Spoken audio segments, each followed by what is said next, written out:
5 today for Tom Monsoor. 15 pounds, 2 ounces. Your champion is Tom Monsoor.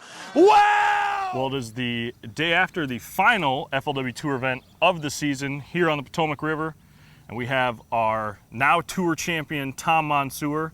How's it feel so far? Unbelievable. I told somebody yesterday, right afterwards, I can die now. My life's complete. Well, it was an awesome week watching you fish, and right now we're going to head back out on a slightly windy Potomac River and see if we can't learn a thing or two about maybe fishing a swim jig. Yeah, we'll do that. It's beat up and it's windy. I don't know where we'll be able to get to today, but we'll go out and show you the techniques and everything that we do so everybody can be a better swim jig fisherman. Let's do it.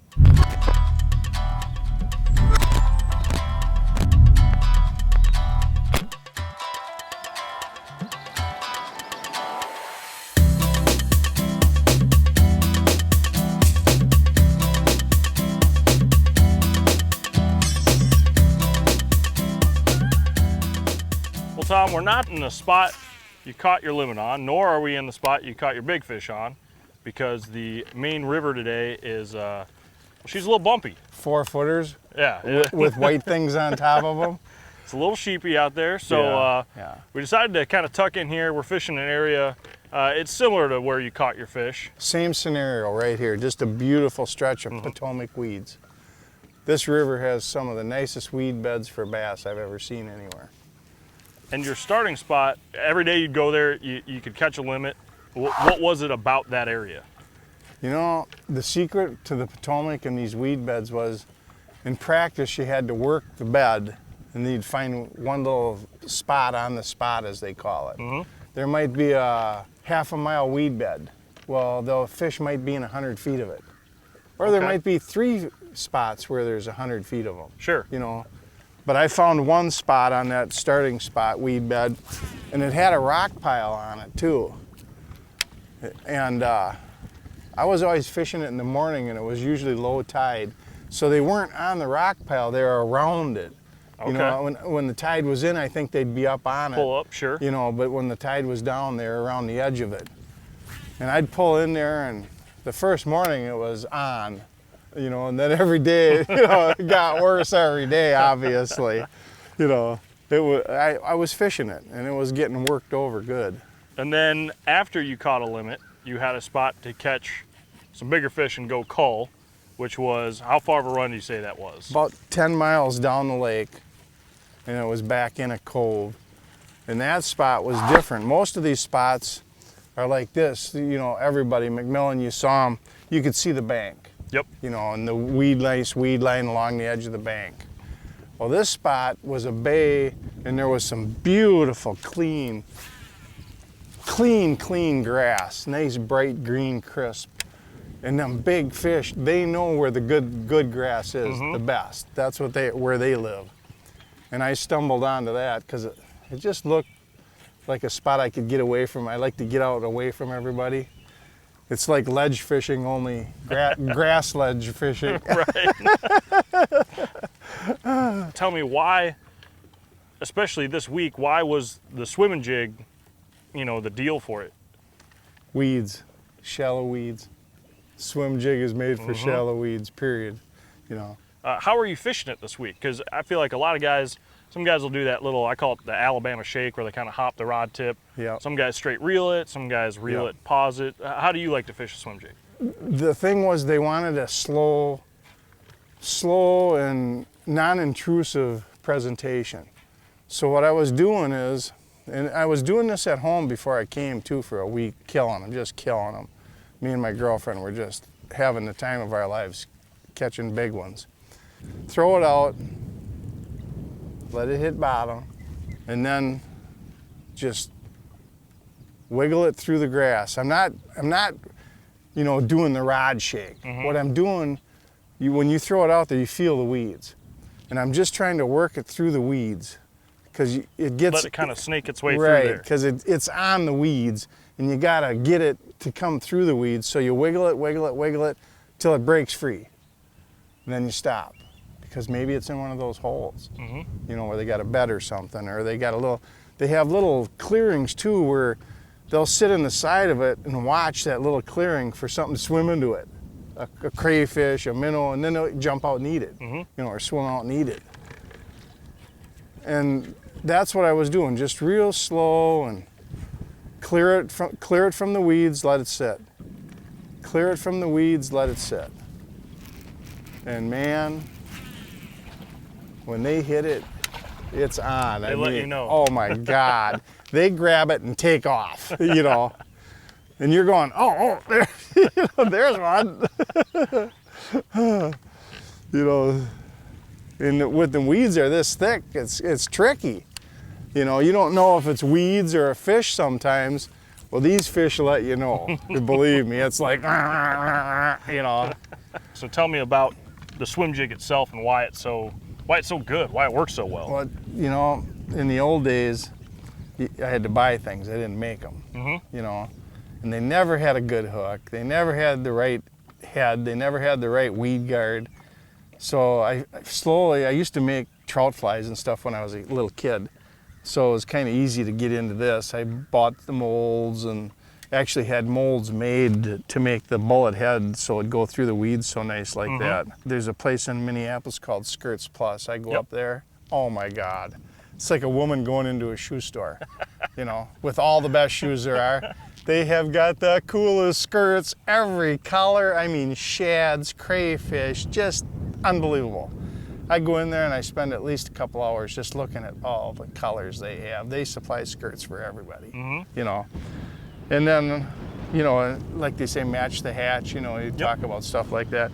But you do that with jigs. Like this is a rusty craw. It's just gorgeous. I mean, you know, and that's standard black and blue. And, you know, crayfish must look black and blue too, because they sure like that thing. You know, I think this is more natural, and this kills them. But for some reason, that black and blue, and I ran out of black and blue trailers because some kids came up after the meet. They needed some. They said, can we get some jigs and some flapping hogs from you? And what do you say to kids? The tournament's over, I won, I'm happy. I gave them what I had. I didn't have many left though. I had one pack of these left is all I've got left even, you know. How many do you make a year, you figure? Oh my God. If you had to put a number on it. You did. It's out of control. I probably have 10,000 jigs at home in boxes. I'll make at least 1,000 jigs a year for myself. Wow. Well, Mark Rose will get some, you know, Dudley wants some more. He said I gave him some last year and they got rusted.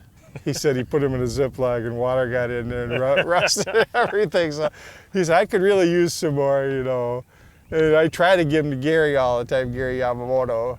He takes them, but, you know, he likes plastic. He's a plastic man, you know. I got to beg him to throw my jig. But Jimmy Houston, he'll be over, him and Chris will be over to get jigs all the time, you know. On his birthday, I send him a box of jigs, you know. So, and my friends come over and rob me all the time. Oh, sure.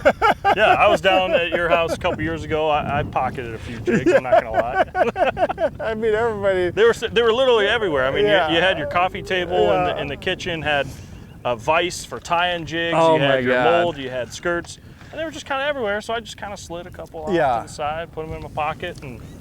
My kitchen table is a lure making table. I mean, there is no kitchen table. There's a dining room table that doesn't get out of control, but the kitchen table is for me.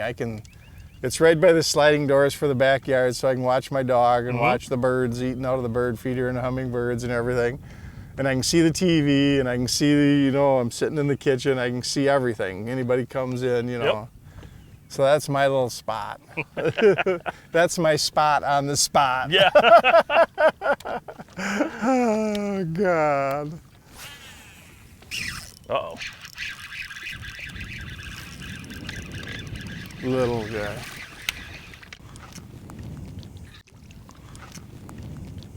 You did it. Yeah, we'll get a bigger one. They're here. He's dialed in now. Hey, there's a bunch of fish right there, believe it or not. Let me get in the deck here for a second. You know what? Throw that swim single. That's rigged right there. I can do that. Yeah, you can do that. I know you can. And if that don't work, we'll just tie a Cinco on. Or slip one on. Now they were just throwing that out and slow rolling it. Slow rolling it. And killing them. Tom, you mentioned how many phone calls and texts and all kinds of other things you got on your phone after winning, and you've had, I think you got, I don't know how many top 10s on the tour. You've got career wins with FLW in the TH Marine BFLs and the Costa Series. But the interesting thing is those wins have all been on the Mississippi River. Yep. And so in your 14 years of fishing the tour, you now have a tour championship. And how cool is it to have it in general, but also, is it kind of fun to have it not on La Crosse or on the Mississippi River? It's fun to have it anywhere. Anywhere, it don't matter. Oh, it would have been really cool to have it in La Crosse. I thought I would win La Crosse. I should have won La Crosse. I'm not gonna lie, I thought you would have too. Yeah, I mean there's no excuse. But now you got the big trophy, riding in the back seat of the truck. Oh, I am so happy. When I said I could die now, I meant it. I am just that happy about it that now I've been chasing that trophy for a long time, and now I've got it. So. And another phone call. Yeah, I'll end it.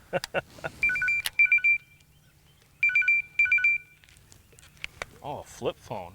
Oh, yeah. Nice. This is high-tech stuff here. I don't text because I can't. I will admit I broke down 2 weeks for La Crosse. I broke down and bought an iPhone, a 7. Oh. So now I can get WeatherBug, I can get Tides, I can get Navionics. So it's solely basically a fishing-related purchase. It's the only thing I use it for, is fishing. It's unbelievable. But boy, those phones are something else. Oh, yeah. Now I can see why people like them. I mean, I can look up anything on that thing. It's pretty cool. Oh, there's a bite. All right. Oh. It was a little one.